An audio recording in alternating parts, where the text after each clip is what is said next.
All right, right now we're gonna just look at some basic, I'm gonna call rigged irrigation, because it's not done 100% the way it's supposed to be done because of lack of resources and having to cobble stuff together from other broken irrigation or spend my own money. So just kind of cobbled it together. So we'll start off here at this manifold right over here.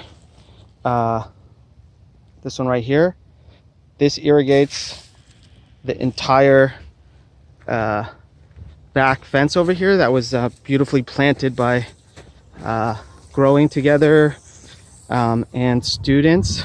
So we got lots of citrus along the way, beautiful stage planted by Oakland Leaf, different types of citrus, and then different guavas and chayote. So Joshua and Hugo installed irrigation on each tree here. So we have one main line. You can see this black line here. You can see the piping running from over here. It's not on a timer, so we just turn it on once a week, and then it tees off here. At every tree, you have a little micro line, a 1/4 inch spaghetti hose running around here, 6-inch spacing. It wraps around each tree. So when weeding or fixing irrigation issues, just know that every tree and some of the other perennials break off this main black line, and so people should be really aware of that when they're weeding, not to tear up the line. You can see Hugo put pink flags there. Basically, I think it's either a gallon an hour probably. So turning it on once a week for 8 hours gives you about 8 gallons a tree. You can see here coming off the main entrance. I don't believe the figs have been put on there.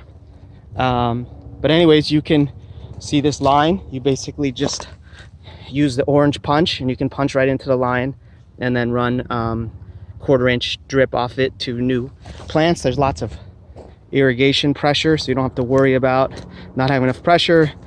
This waters all these trees and waters this chayote over here, and can be easily modified. I purchased this stuff at Berkeley Irrigation Supply, but you can get some of the connectors and stuff from Ace, Home Creepo, or online. So that's the first one. We're gonna go back. Sorry, this is a drawn out video for a very simple thing here. The second line over here, it's green hose connected. This runs the asphalt garden.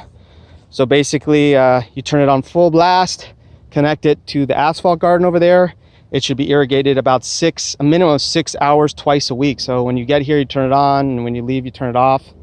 The asphalt garden is on top of asphalt, so any excess water drains off and it's caught, we'll see in another video, in a berm catchment system that then feeds taro root and sugarcane and some other perennials, as not to waste any of the water and to slow it down.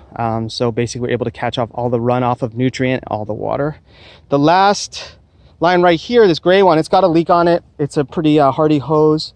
You can see over here it leaks over to these plants, but that is left on all the time because it's hooked up to a timer, which we can go see right now. It's hooked up to a timer in the growing together orchard. So basically this hose can be replaced. Someone can do a better fix on this patch here. I've done it numerous times, but it gets a lot of foot traffic. People are stepping on it, but the water is taken up by some of the plants, so it's not like a huge waste of water. But yeah, you see the hose runs through here, and basically it got turned off for almost 6 or 8 months. Numerous times it got turned off, so the orchard really took a hit this year in terms of being irrigated. So you see like really low yields on things. You see the elderberry died. Anyways, it kept getting turned off. So basically the water that feeds this timer right here, you can see right at the entrance to the orchard, that's the timer that then spits out the water to irrigate the orchard. I imagine most of these trees and stuff are on irrigation line. So anyways, that line needs to be open all the time in order for this timer to work. Or another option is just to take that timer off, put it right at the head, the water source, then the timer will just be reset and should irrigate, you know, I would say for the orchard twice a week for a good 6 hours. You get this deep watering on the trees and the perennials, since there's not a lot of annuals there, but that's for someone else to decide. And yeah, so then there's other irrigation here that Oakland Leaf uses, I think for micro sprinklers, though there is drip line running through here, so I'm not sure about that. And this one right here that I'm touching, this goes to the chicken coop. So there's an automatic waterer, so the chickens never run out of water. You know, I'd say once a week or once every 2 weeks, you just dump out that water.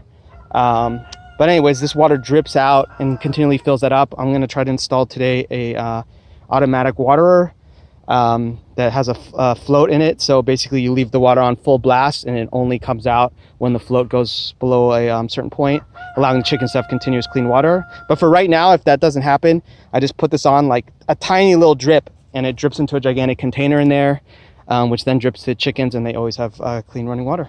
All right, that is our half-ass irrigation rigged system here.